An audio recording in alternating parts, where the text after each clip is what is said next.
ജീവനക്കാർക്ക് ശമ്പളവും ആനുകൂല്യവും നൽകാതെ വാർത്താ ചാനൽ നടത്തി മാധ്യമരംഗത്ത് ഏറെക്കുറെ വിജയം വരിച്ച എം.വി. നികേഷ് കുമാറിന്റെ രാഷ്ട്രീയ രംഗത്തെ പ്രവർത്തനത്തിൽ CPM-ന് അതൃപ്തി. ഏറെ പ്രതീക്ഷയോടെ നികേഷ് കുമാറിനെ ചുമതലയേൽപ്പിച്ച പാർട്ടിയുടെ സാമൂഹിക മാധ്യമരംഗത്തെ ഏകോപനം അമ്പേ പാളിയെന്നാണ് പാർട്ടിക്കുള്ളിലെ വിമർശനം.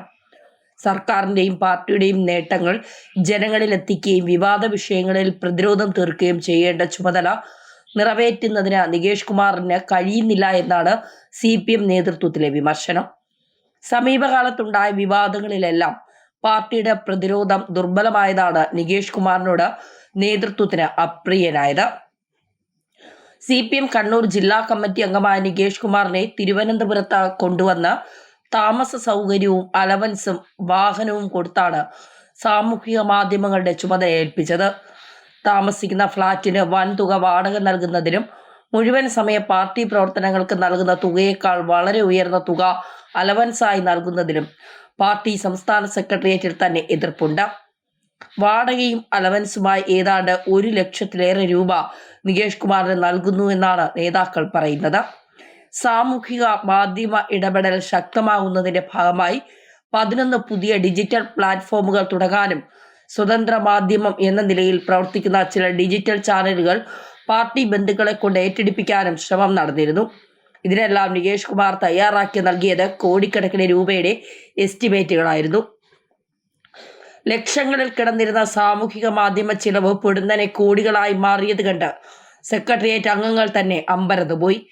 ഇതോടെയാണ് നികേഷിന്റെ ആശയങ്ങളുടെയും ഇടപെടലുകളുടെയും പ്രായോഗിക വിജയം പരിശോധിക്കാൻ തുടങ്ങിയത്. കാര്യമായ സംവിധാനമോ നേതൃത്വമോ ഇല്ലാത്ത കാലത്ത് നടന്ന സാമൂഹിക മാധ്യമ ഇടപെടലിന്റെ അത്ര പോലും വിജയമല്ല നികേഷിന്റെ നേതൃത്വത്തിൽ നടക്കുന്ന ഇടപെടലെന്ന് പരിശോധനയിൽ വ്യക്തമായി. ഇതോടെ നികേഷ് കുമാർ നൽകുന്ന പ്രപ്പോസലുകൾക്ക് CPM സംസ്ഥാന സെക്രട്ടേറിയറ്റ് പിടിച്ചുവെക്കാൻ തുടങ്ങി. ഒരു പണച്ചെലവുമില്ലാതെ റിപ്പോർട്ടർ TVയിലെ ഡോക്ടർ അരുൺകുമാറിനെ കൊണ്ട് ചെയ്യിക്കുന്ന കാര്യങ്ങൾക്ക് എന്തിനാണ് ഇത്ര പണച്ചെലവെന്ന ചോദ്യവും നേതാക്കൾ ചോദിക്കാൻ തുടങ്ങിയിട്ടുണ്ട്. സാമൂഹിക മാധ്യമ രംഗത്തെ ഇടപെടലിനായി നികേഷിന് കീഴിൽ വലിയൊരു സംഘം തന്നെ AKG സെന്ററിൽ പ്രവർത്തിക്കുന്നുണ്ട്. പുതിയ AKG സെന്ററിലും ഇപ്പോൾ AKG പഠന ഗവേഷണ കേന്ദ്രമായി പേരുമാറിയ പഴയ AKG സെന്ററിലും ആധുനിക സൗകര്യങ്ങളുണ്ട്. 2 സ്റ്റുഡിയോകളും സജ്ജീകരിച്ചിട്ടുണ്ട്. ഇതെല്ലാം ചെയ്തിട്ടും നികേഷിന്റെ ഇടപെടൽ ഉദ്ദേശിച്ച ഫലം ചെയ്യുന്നില്ല എന്നാണ് വിമർശനം. ഫലം ചെയ്യുന്നില്ല എന്ന് മാത്രമല്ല, മുൻപത്തേക്കാൾ മോശമായി എന്നാണ് പാർട്ടി നേതൃത്വത്തിലെ വലിയൊരു വിഭാഗത്തിന്റെ വിമർശനം.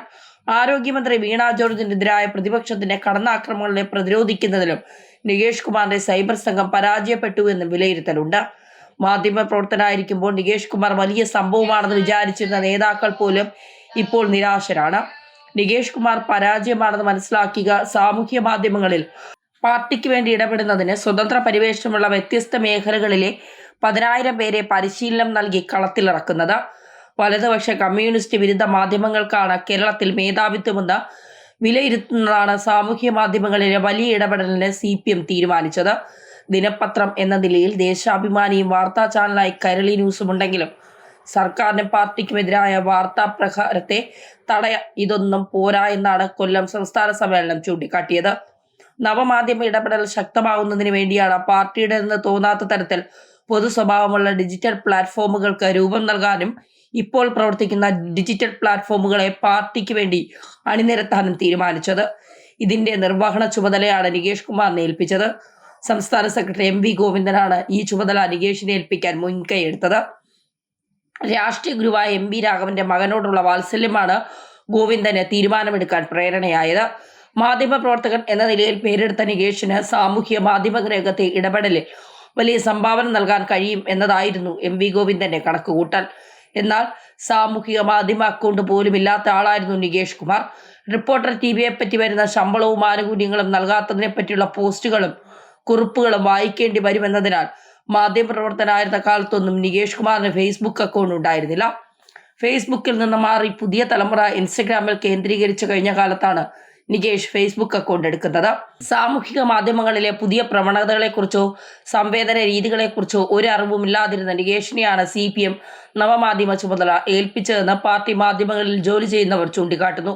ഇതിനേക്കാൾ മികവുറ്റ ഇടപെടലാണ് ഒരു പരിചയവും പരിശീലനമില്ലാതെ പോരാളി ഷാജിമാരും റെഡ് ആർമിയും ഒക്കെ നടത്തിയതെന്ന് അവർ ചൂണ്ടിക്കാട്ടുന്നു. സാമൂഹ്യ മാധ്യമങ്ങളുടെ ചുമതലക്കാരനായ നികേഷിന്റെ ആദ്യ പരീക്ഷണശാല പാലക്കാട് ഉപതെരഞ്ഞെടുപ്പായിരുന്നു. നീൽ ട്രോളി വിവാദവും സംസ്ഥയുടെ പത്രത്തിലെ പരസ്യവും എല്ലാമായി സർവത്ര കുളമായി എന്നതാണ് ചരിത്രം. നികേഷ് വിശ്വസ്തനായി കണ്ട് ഓപ്പറേഷൻ ഏൽപ്പിച്ച ചില മാധ്യമപ്രവർത്തകരാണ് നീലപ്പെട്ടി സംഭവം കുളംതോണ്ടതെന്നും ആക്ഷേപം ഉയർന്നിരുന്നു. സ്വന്തം സ്ഥാപനമെന്ന നിലയിൽ റിപ്പോർട്ടർ ടിവിയെ മുന്നിൽ നിർത്തി കളിക്കാനുള്ള നികേഷിന്റെ ശ്രമവും പാലക്കാട് പാളിപ്പോയിരുന്നു. നിലമ്പൂർ തിരഞ്ഞെടുപ്പിലും നികേഷ് കുമാർ മാധ്യമ ഇടപെടലിന്റെ ചുമതലക്കാരനായി കോപ്പുകൂട്ടിയെങ്കിലും അവിടെയൊക്കെ അമ്പേ പാളി. സംസ്ഥാന സെക്രട്ടേറിയറ്റ് അംഗം എം സ്വരാജ് മത്സരിച്ചിട്ടും എതിരാളികളുടെ അടുത്തെത്താൻ പോലും നിലമ്പൂരിൽ CPM കഴിഞ്ഞിരുന്നില്ല. വോട്ട് കണക്കിൽ മാത്രമല്ല നവമാധ്യമ പ്രചരണങ്ങളിലും CPM ബഹുദൂരം പിന്നിലായിരിക്കുന്നു. ഇതോടെയാണ് നികേഷ് കുമാർ പാർട്ടി നേതൃത്വത്തിന്റെ ഗുഡ് ബുക്കിൽ നിന്ന് പോയത്. സാമൂഹിക മാധ്യമ ഇടപെടലിന്റെ ചുമതലയുണ്ടെങ്കിലും നികേഷ് കുമാറിന്റെ ആത്യന്തികമായ ലക്ഷ്യം അടുത്ത നിയമസഭാ തെരഞ്ഞെടുപ്പിൽ ഒരു സീറ്റാണ്. സംസ്ഥാന സെക്രട്ടറി MV ഗോവിന്ദൻ ഇനി മത്സരിക്കാൻ സാധ്യതയില്ലാത്തതിനാൽ അദ്ദേഹത്തിന്റെ മണ്ഡലമായ തളിപ്പറമ്പാണ് നികേഷ് നോട്ടമിട്ടിരിക്കുന്നത്. 2016 മത്സരിച്ച അഴീക്കോട് സീറ്റിൽ KV സുമേഷ് ഒരു ടേം മാത്രമേ പൂർത്തിയാക്കിയിട്ടുള്ളൂ എന്നതിനാൽ അവിടെ രക്ഷയില്ല. അതാണ് നോട്ടം തളിപ്പറമ്പിലേക്ക് മാറ്റിയത്. കിണറ്റിൽ വരെ ഇറങ്ങി അഭ്യാസ പ്രകടനം നടത്തിയെങ്കിലും അഴീക്കോട് CPM മേഖലയിലെ വോട്ട് ചോർച്ചയിലാണ് നികേഷ് തോറ്റത്. തളിപ്പറമ്പിലെ ലോക്സഭാ തെരഞ്ഞെടുപ്പിലെ വോട്ട് കണക്ക് നോക്കിയാൽ അവിടെയും നികേഷിന് ഒന്നും ചെയ്യാൻ കഴിഞ്ഞില്ല എന്നുള്ളതാണ് യാഥാർത്ഥ്യം. അങ്ങനെ നികേഷ് കുമാർ CPMന് തന്നെ അപ്രിയനായി മാറിയിരിക്കുകയാണ് എന്നുള്ളതാണ് യാഥാർത്ഥ്യം.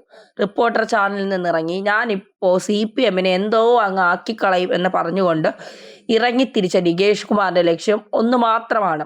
അതായത് തളിപ്പറമ്പിൽ ഒരു സീറ്റ്, അവിടെ നിന്ന് വിജയിച്ച് നിയമസഭയിലെത്തണം.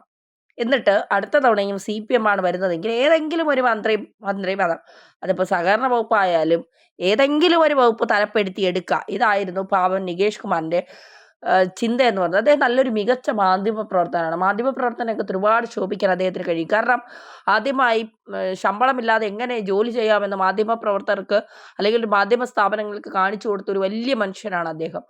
അദ്ദേഹത്തിന് ഈ ഒരു അവസ്ഥ വരുന്നു എന്ന് പറയുന്നത് വളരെ ലജ്ജാകരമാണ്. CPMന് പോലും വേണ്ടാത്ത ഒരാളായി അദ്ദേഹം മാറിയിരിക്കുന്നു. അദ്ദേഹത്തിന്റെ പ്രവർത്തനങ്ങൾ അമ്പേ പരാജയം എന്ന് പറയുമ്പോൾ ഈ മനുഷ്യന്റെ ഒരു അവസ്ഥയെക്കുറിച്ചാണ് ആലോചിക്കുന്നത്. കിണറ്റിലിറങ്ങിയിട്ടും പ്രയോജനമില്ല, റിപ്പോർട്ടറിൽ നിന്ന് ഇറങ്ങിയിട്ടും പ്രയോജനമില്ല, എത്തേണ്ടടുത്ത് എത്തിയില്ല, കാര്യം നടക്കുന്നുമില്ല എന്നുള്ളൊരവസ്ഥയിൽ ഇപ്പോൾ നികേഷ് കുമാർ എത്തിയിരിക്കുന്നു. ലക്ഷങ്ങളുണ്ടായിരുന്ന മാധ്യമ ഡിജിറ്റൽ രംഗത്തെ കണക്കുകൾ ഇപ്പോൾ ഇദ്ദേഹം വന്നതോടുകൂടി കോടികളായി എന്നുള്ളതാണ് യാഥാർത്ഥ്യം. എന്തായാലും നികേഷിനി CPM വിടുമോ എന്നുള്ളതാണ് കാത്തിരുന്ന് കാണേണ്ടത്.